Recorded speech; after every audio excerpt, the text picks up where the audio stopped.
A medical center in the UK has just received approval to create babies using the DNA from 3 parents. The new technique, which has been in development for actually quite some time, is being specifically used to prevent mothers from potentially fatal diseases and from passing those fatal diseases onto their children. However, what may have seemed like a breakthrough has also brought up some ethical concerns within the medical community.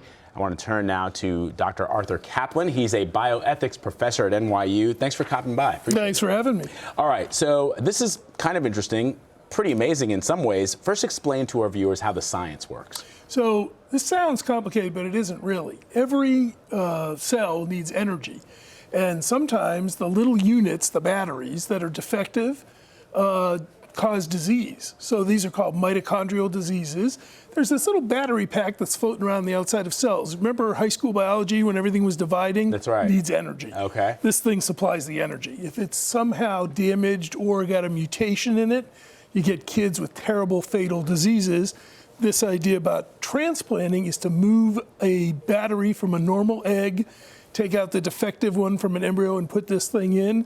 That's the transplant. So when we say 3 parents, you've got a mom and a dad, and let's say one of the parents, I guess it can be either one, has damaged mitochondria. Correct. It's always the mother because the mother has the egg with the mitochondria to drive the embryo. Got it. So so now you ask another woman? Yep, a donor who's probably had kids that are healthy and sort of say, would you like to donate eggs, not embryos, eggs, and we'll take a good battery out of there and put it in the mom's egg and then fertilize it.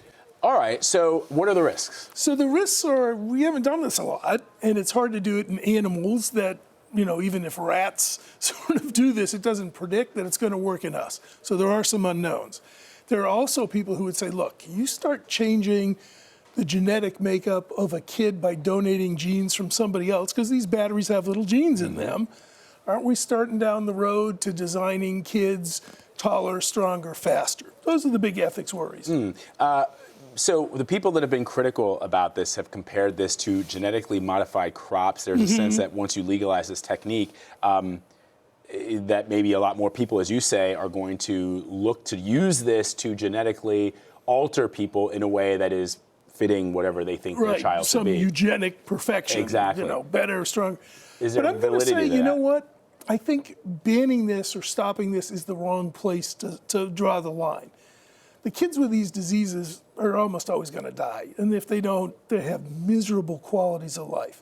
This is a therapy. You're trying to fix a real problem, letting the parents have their own biological kid. Remember, they could adopt, but they're saying, I'd like to try and do it together. Right.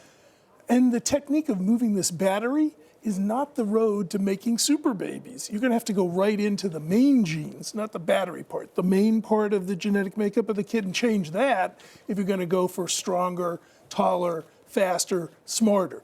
If you want to have that fight, it's down the road.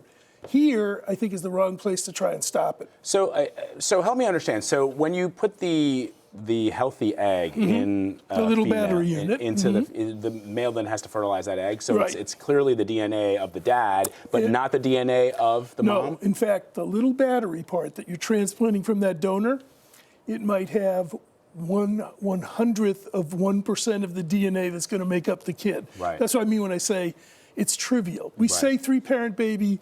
It might be better to say 99.9% plus 0.01% from somebody else. So that's why I'm not sure. I know what the worry is. We don't want to march ourselves into, some kind of eugenic future. But getting freaked out about this, boy, I think it's the wrong place. So it's been approved in the UK. Correct. Is it your sense that it will ever be approved here? I'm sure it's going to be approved here. If we get healthy babies born in the UK, it'll get approved here. Really fascinating science. Dr. Arthur Caplan, thank you very much for stopping by. Thank you. Thank you.